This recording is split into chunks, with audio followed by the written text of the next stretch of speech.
Tyler spent the next several months running the category on and off. As was mentioned earlier, no one was even close to him, so he was the only hope to keep taking the record lower. Even though the world record was under 11 minutes, there was still time to save.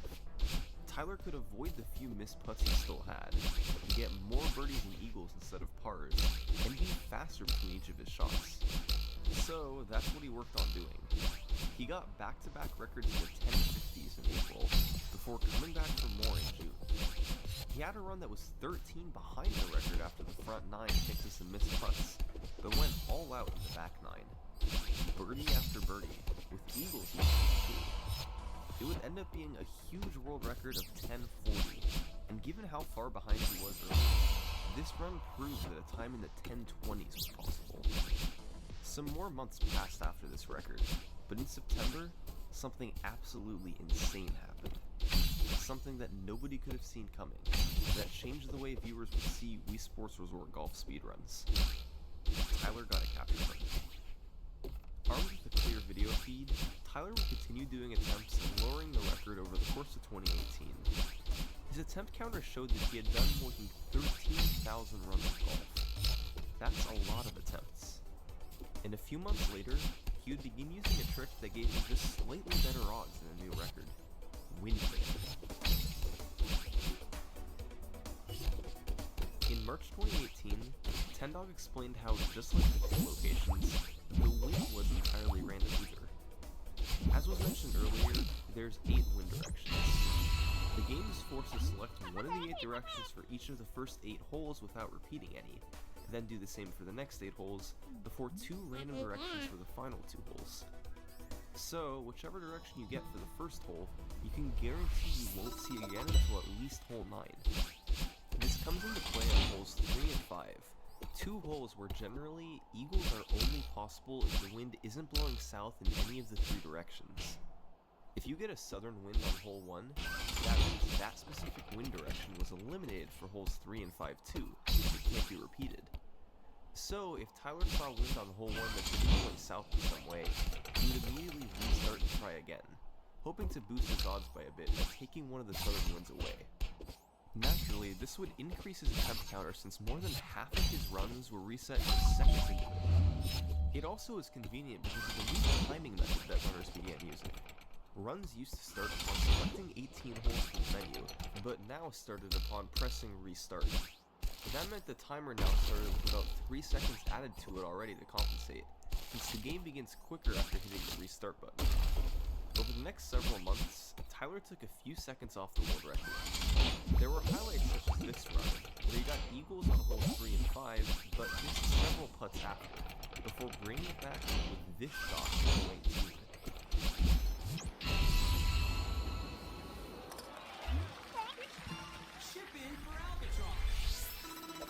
By November 2018, Tyler had taken the record down to 1035. He had set the past 13 world records in a row, and quite simply seemed untouchable. He had a 43-second lead over second place, and the odds in catching up were minuscule. It's remarkable to see someone this dominant in the game for this long. You occasionally see it in people like Andrew with Super Mario Bros. Or Arcus with Ninja Gaiden. Just like that, Tyler had no rival. He was just too far ahead. And there was only one person who could stop him.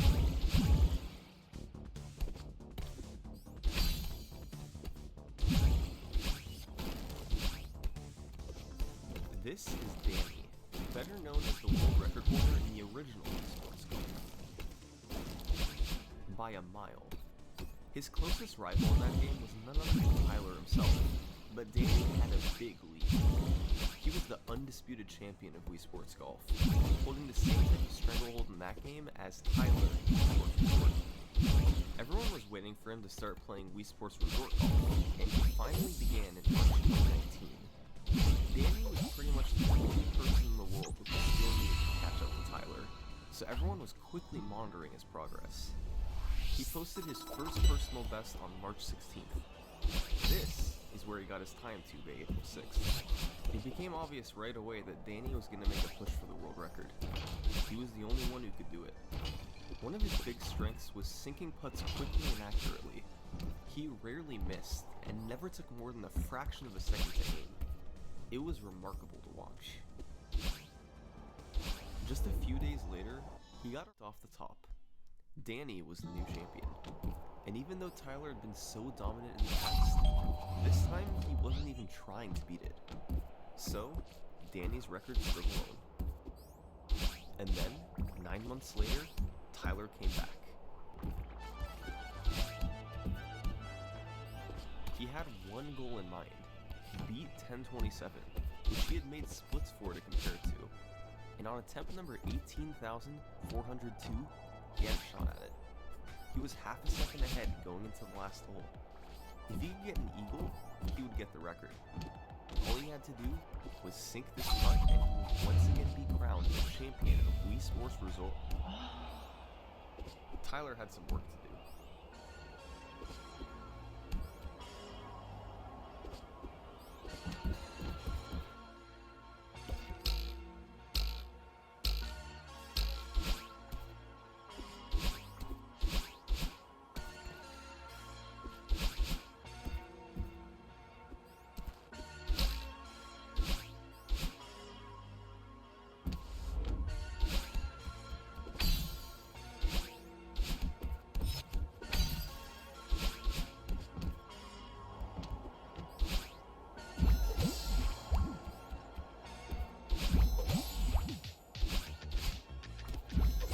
He was back. After 20,000 attempts at Wii Sports Resort Golf, Tyler had himself a 1024. He was once again alone on top of the leaderboards. But he wasn't done yet.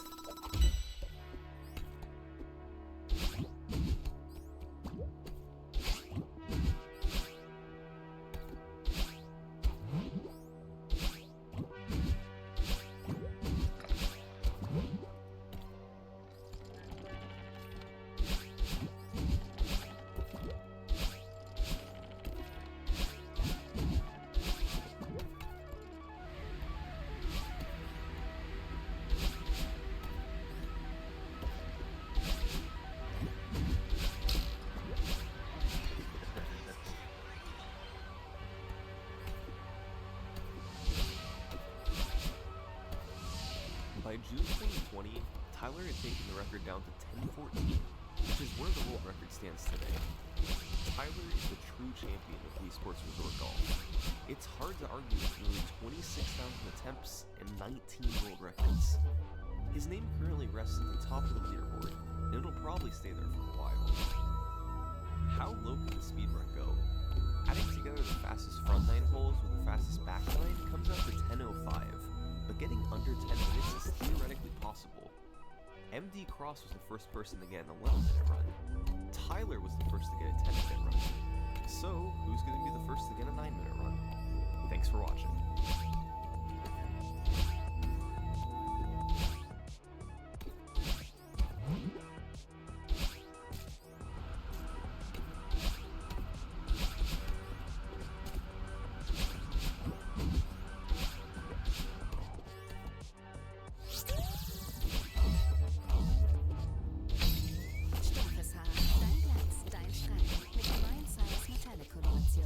Einfache Anwendung zu Hause.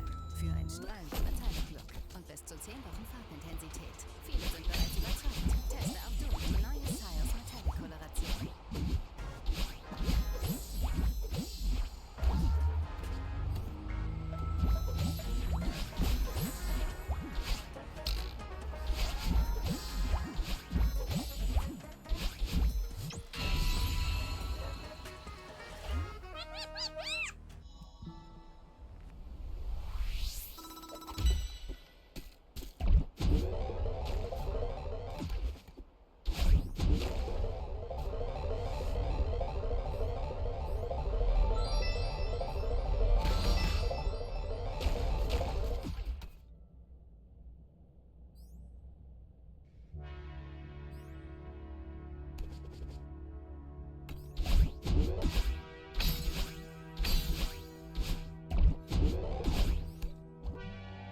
is the best-selling single-platform video game of all time. Chances are you've played it before. And if you have, you probably think it doesn't lend itself well to speedrunning. Most games have a clear objective: go from start to finish as fast as possible. How do you do that in Wii Sports? I made a video about Wii Sports a while back. Imagine the precision and skill involved with speed golf multiplied by 5 sports. Here's the story of the gamers who've done it.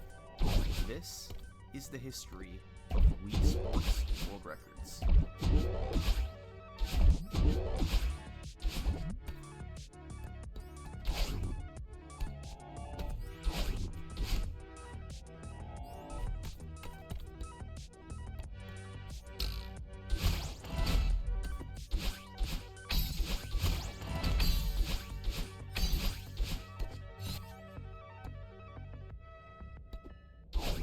The biggest speedrun category in Wii Sports is called All Sports. It involves winning a game in each of the 5 sports consecutively. That means winning a game of tennis, winning a game of baseball, completing 10 frames of bowling, playing 3 holes of golf, and beating a boxer. You have to play them in order, and since there's no other option, you have to use motion controls. Now, Wii Sports came out in 2006, but serious runs didn't get started until close to a decade later.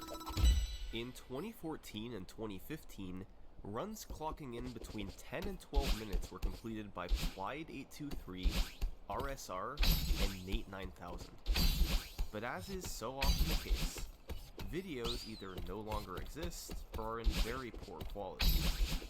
So, we have to go to July 2015 to get our first watchable run, a 945, by the mid-2000s internet culture named Nate 9000.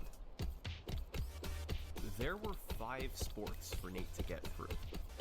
The first one was actually the simplest: tennis. Your opponents are picked based on your skill level. At level 0, you'll get Miyu and Matt, who barely know what they're doing out there. You have to get 4 points to win, so Nate tried to just end each rally as quickly as possible. By serving at the very top of the throw, you'll hit the ball harder and make it tougher for the opponent to return it. This has about a 5-frame window, or a 1/6 of a second. So, Nate did that 4 times and hoped his opponent would miss it, which is random. If they returned it, he just hit it across the court to quickly end the rally. It took him only 25 seconds to win the game and exit back to the menu. And that's pretty much all there is to tennis and Wii Sports speedrunning. You can lose a bit of time from returns, but even those only cost a couple of seconds. However, the next sport is way more involved than the simple rallies of tennis. It was time for Nate to play some baseball. The most important thing to note here is that if a team's ever up by 5 or more runs after an inning, the game ends right there from the mercy rule. So the idea is that you want to get 5 runs as fast as possible in the top half of the inning, then get 3 outs in the bottom half, and have the game end after just 1 inning. Hopefully Rob Manfred's not getting any ideas.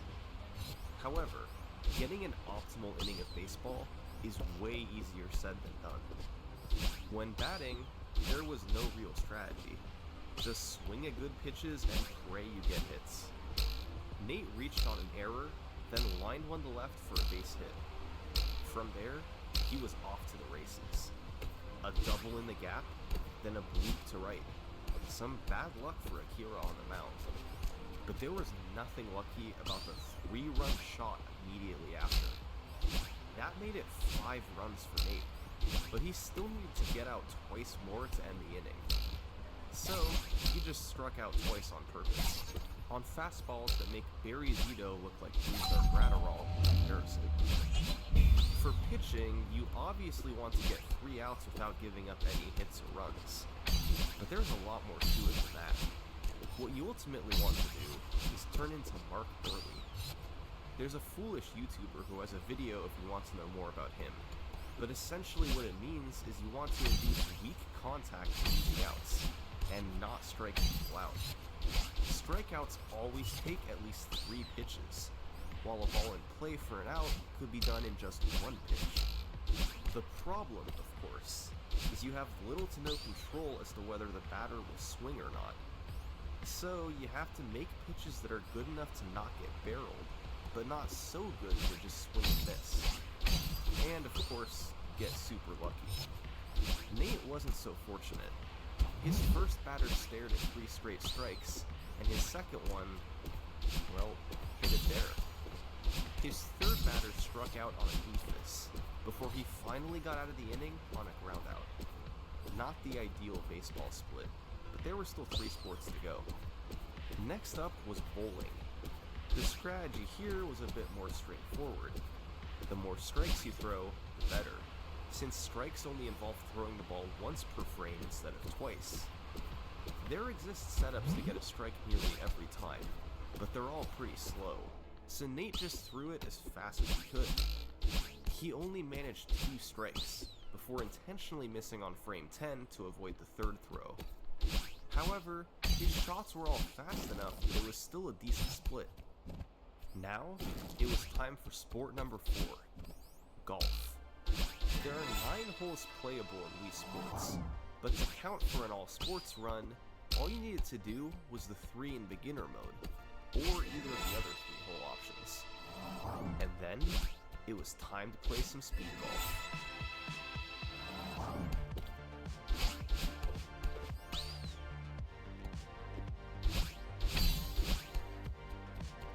You line up for each shot as quickly as you can go, then hit it and hope for the best. There's not much time to think. You just line up and go. There's one key difference between golf in Wii Sports and Wii Sports Resort. In Resort, I fucking did it. Let's go. Holy, oh my god. 2 weeks done. Let's go. Finally. Holy shit. Oh my god.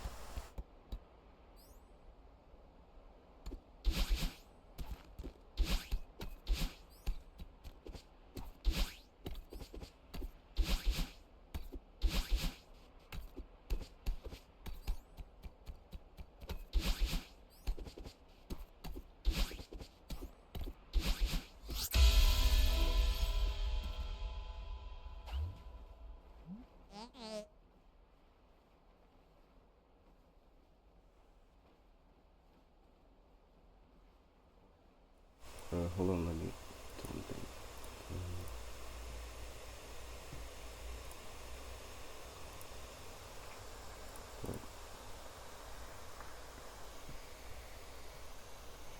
You don't even know how happy I am, dude.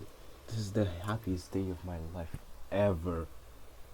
That's the hardest thing that I've done, like ever, or in a while, if you count moment in GD. But that's really hard, but really fun. I really like this game. I think I will get back into it and play more actively. Some maps, maybe to Farewell Golden. But now I'm gonna just do the rest of the game, Goldens. So, yay! Let's go. So happy. We actually did it.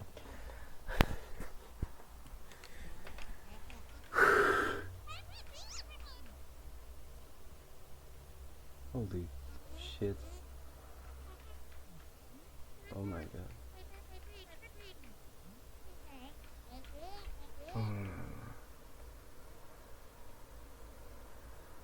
I did it.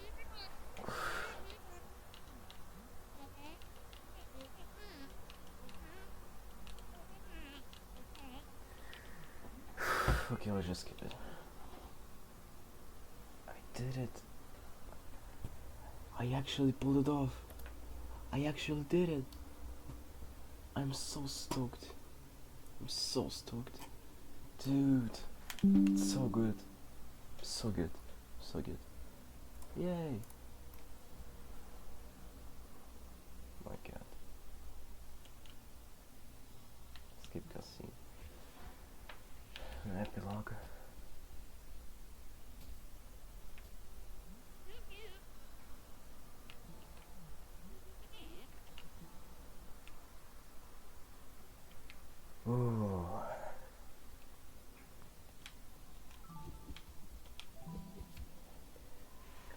1,762 deaths done in 31 hours. Holy shit. I actually did it. No way. So good. So good.